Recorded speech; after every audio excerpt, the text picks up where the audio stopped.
They are the most productive offensive team in NFL history.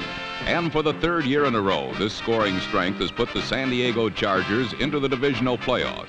Head coach Don Coryell is the pass-minded wizard who has led this team, and today he squares off against coaching legend Don Shula and the Miami Dolphins.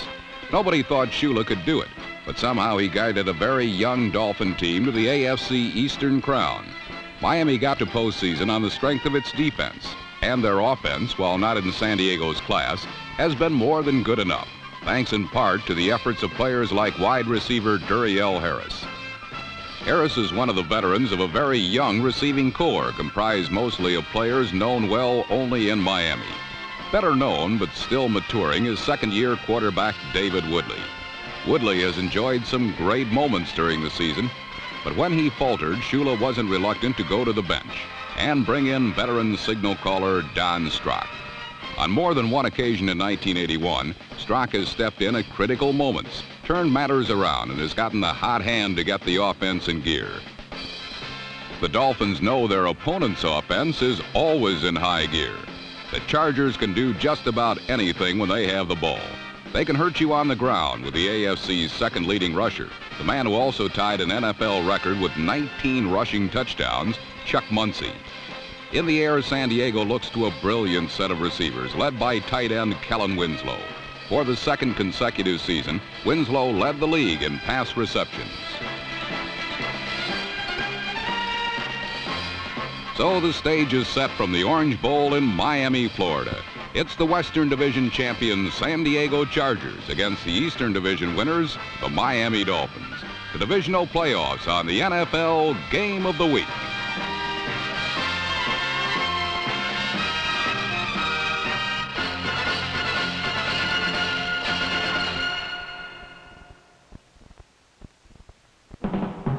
In the stretch drive to the playoffs, Miami's defense was its strong suit, and it would have to be at its best against the Chargers' talented attack. San Diego tried to establish the run on its first series by going to Chuck Muncie, number 46. But the Dolphins' defense was determined to prove it was as tough in the playoffs as it was in the regular season.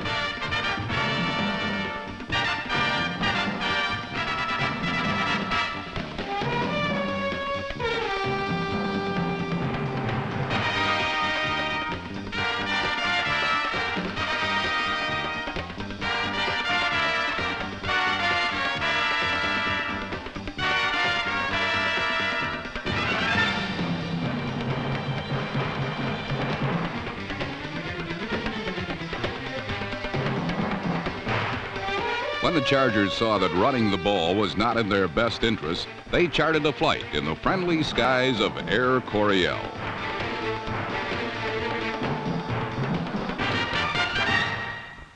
Number 89, Wes Chandler, hauled in a 47-yarder to set the stage for the game's first points, a field goal from kicker Rolf Benerschke.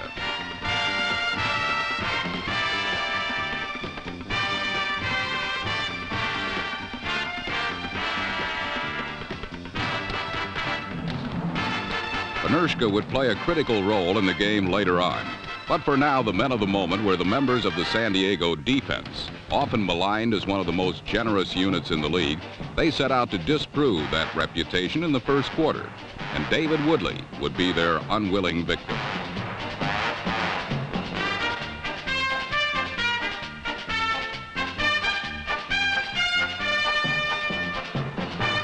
Leroy Jones, number 68, sacked Woodley to stop Miami. And then the Dolphins fell prey to the first of three key mistakes that would eventually give San Diego a commanding lead.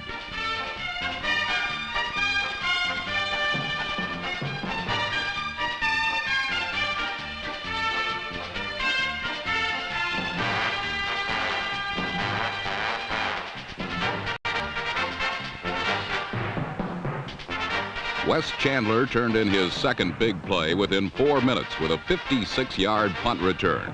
It was the first time a Charger had returned a punt for a touchdown since 1977, and the first time the Dolphins had allowed such a score in 6 years.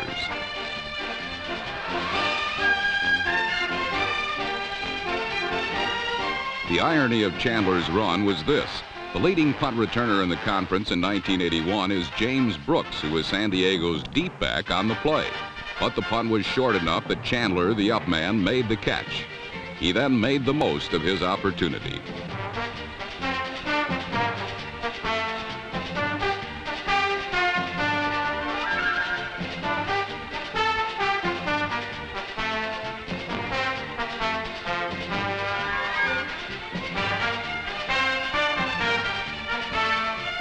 The play stunned the overflow Orange Bowl crowd as the Chargers extended their lead to 10-0. But things were just starting to get bad for Miami. On the very next play, the Dolphins' special teams made a second costly error.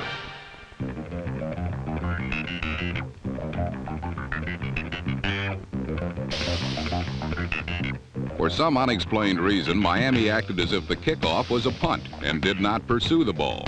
San Diego's Hank Bauer did, however, and the Chargers took over. Within minutes, Chuck Muncie swept right in, and the nightmare grew darker for the Dolphins. It was now 17-0 San Diego, but they weren't finished yet. A third key mistake was made by Woodley and the Dolphins barely a minute later.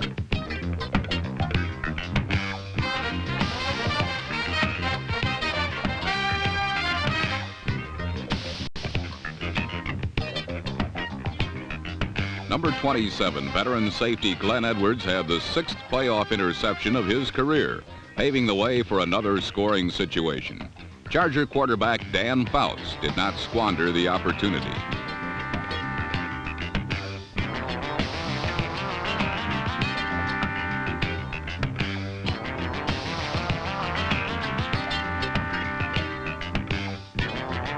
Rookie running back James Brooks went the final 10 yards for his first playoff touchdown, giving San Diego an astonishing 24-0 lead. And a minute and a half still remained in the first quarter.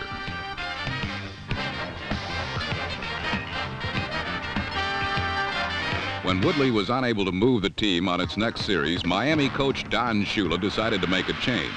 Riding into the rescue was backup quarterback Don Strock, football's answer to Goose Gossage. But unlike his baseball counterpart, who comes in to put out fires, it is Strock's intention to ignite the Dolphins. And that's just what he did.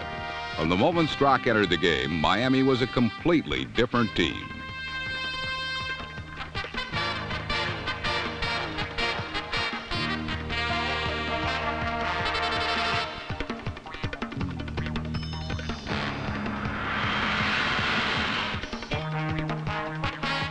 Three Strock completions set up Miami's first score of the game, a 34-yard field goal from Uwe von Schaman.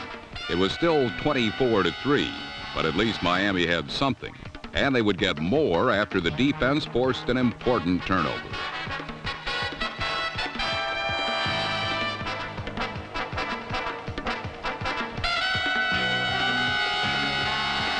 Linebacker Kim Bokamper stripped Fouts of the ball, and nose tackle Bob Baumauer recovered the fumble. Then Strock continued his magic, connecting on 5 straight passes to move the Dolphins close to a score.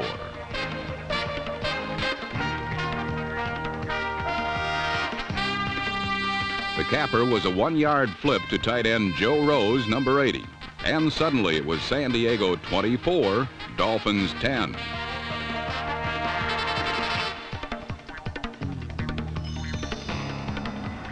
Strock's heroics galvanized the whole team.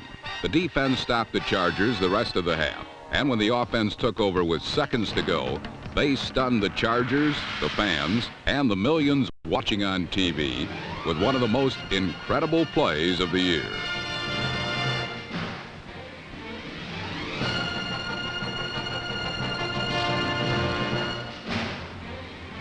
Time ran out in the first half as Tony Nathan galloped into the end zone. Taking a page out of the schoolyard playbook, the Dolphins had turned a short completion into a 40-yard touchdown, and suddenly it was 24-17.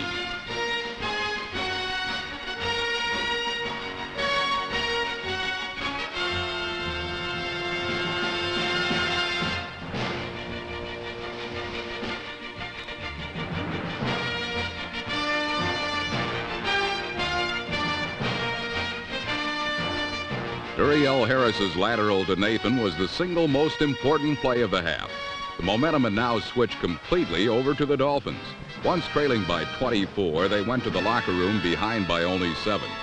The Chargers, predictably, were stunned. Only a short time before, it looked like this would be an easy win, but now they knew they were in a dogfight. What they didn't know, what no one knew, was that an even more incredible second half would make this one of the greatest games in playoff history.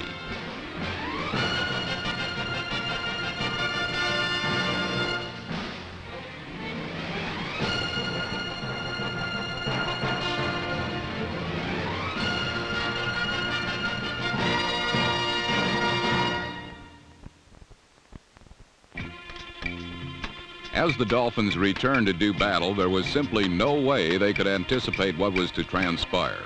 No way they could comprehend what a truly classic contest they would be a part of. It would take 4 hours and 4 minutes, nearly 14 minutes of overtime, over 1,000 yards in total offense, and 10 touchdowns and 3 field goals to decide a winner. Many would later call it one of the greatest games in the history of the NFL. Bullpen ace Don Strock began the third quarter by combining with Duriel Harris to sweep the Dolphins downfield.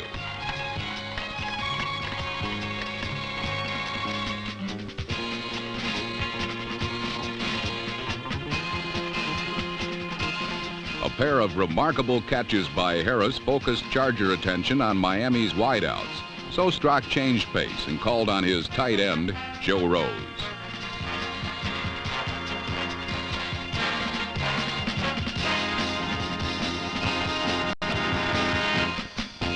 Rose's second touchdown of the evening deadlocked the score at 24. Earlier, San Diego had pumped 24 first-quarter bullets into Miami, and Dolphin fans were numbed and left virtually without hope. Now, early in the second half, they were given new life, and a laugher had quickly become a thriller. But just when it looked like Air Coryell was going down in flames, Fouts reloaded.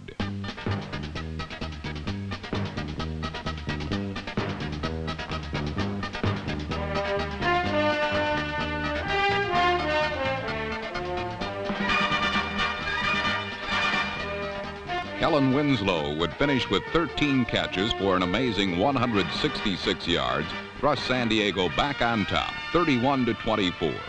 Fouts made it all possible with a convincing pump fake to the outside, which froze a pair of Dolphin defensive backs. Winslow snuck in underneath, and he was wide open.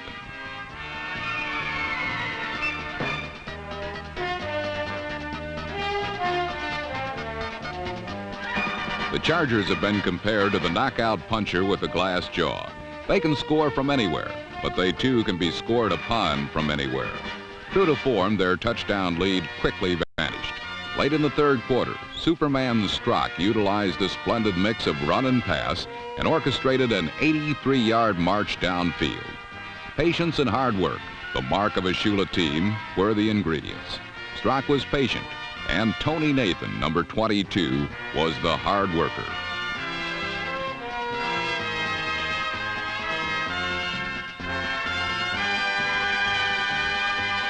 Suddenly, with a first down from midfield, Strock knew he had lulled the Chargers into sleep with dump passes and short forays into the flat. So he sent Bruce Hardy, number 84, deep.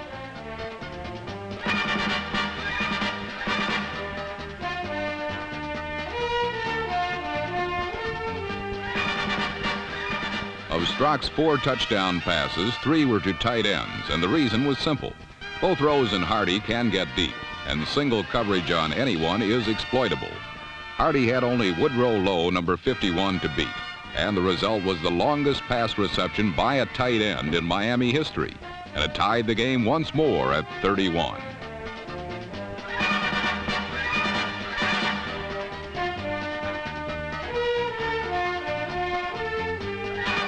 This had become far more than a football game.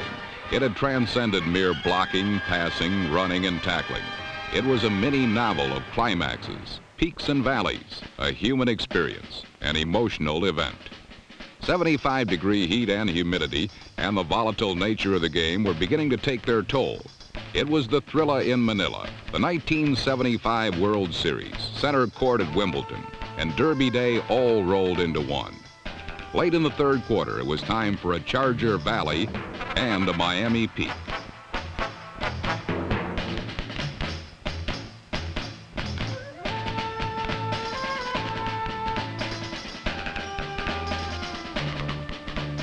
Lyle Blackwood intercepted and lateraled, and Gerald Small returned it to the Charger 15.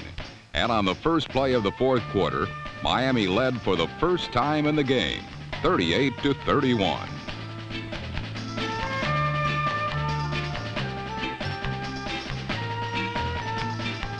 Who could have even imagined that trailing hopelessly 24-0, Miami could fight back to lead by a touchdown in the fourth quarter? This game was a collage of big plays, and before it would end, 75,000 Orange Bowl fans could arguably say to each other, "This was the greatest game I've ever seen." Ahead, the final chapter of a classic.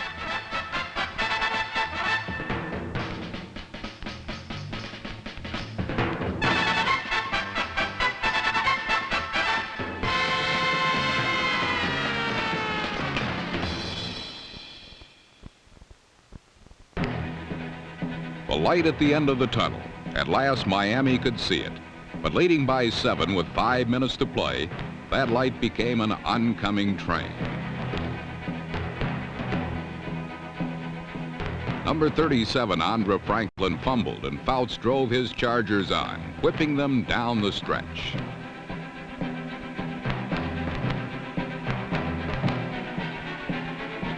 Courageous catch by Wes Chandler placed the Chargers at the Dolphin 10. And with just over a minute remaining, Fouts proved why he was able to break his own NFL passing record for the second time in his career, and why he led the league in touchdown passes this season. He waved his magic wand one more time.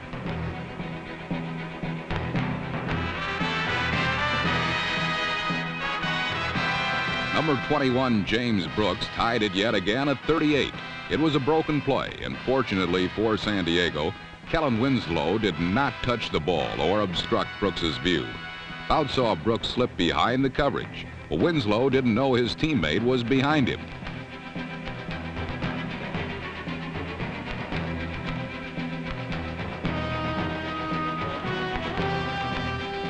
"58 seconds remained, and in this game, 58 seconds was an eternity. From 43 yards out, Uwe von Schaman had a chance to win it for Miami with 4 seconds to play.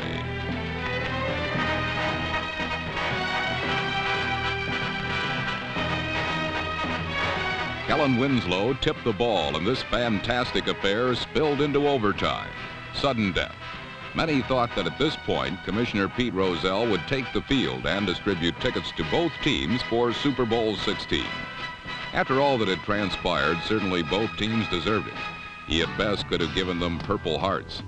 In overtime, Fouts again added to his passing yardage that would eventually total 433 yards.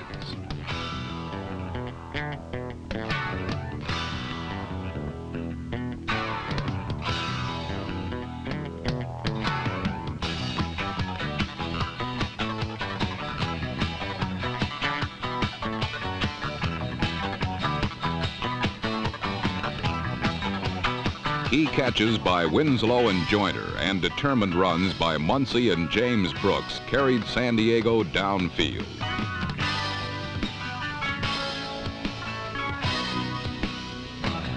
Rolf Benerschke, perfect inside the 20 all year, poised himself to win it from the Miami 8.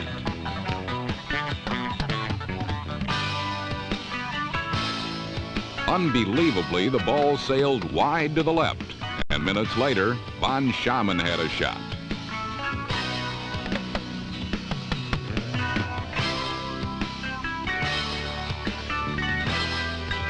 Again, Kellen Winslow blocked his attempt, and the saga continued. The fourth hour of play had come to an end, and still a king could not be crowned.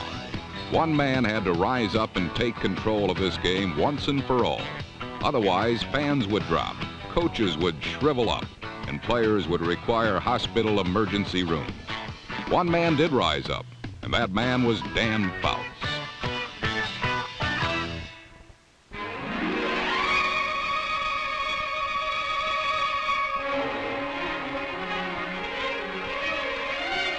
Wes Chandler, one of 3 Charger pass catchers to go over 100 yards, caught a pair on the drive. And veteran Charlie Joyner made a big catch, good for 29 yards.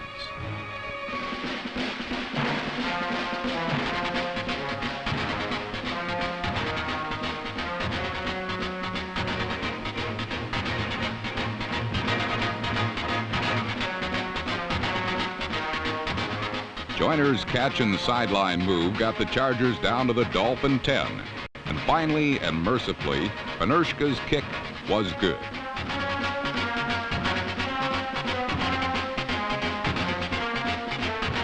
There was no emotion left. The game played on the evening of Saturday, January 2nd, 1982, was ready for the record books, and the athletes were ready for psychiatric assistance and intensive care. Miami's Cinderella season had come to an end, as San Diego had performed the impossible.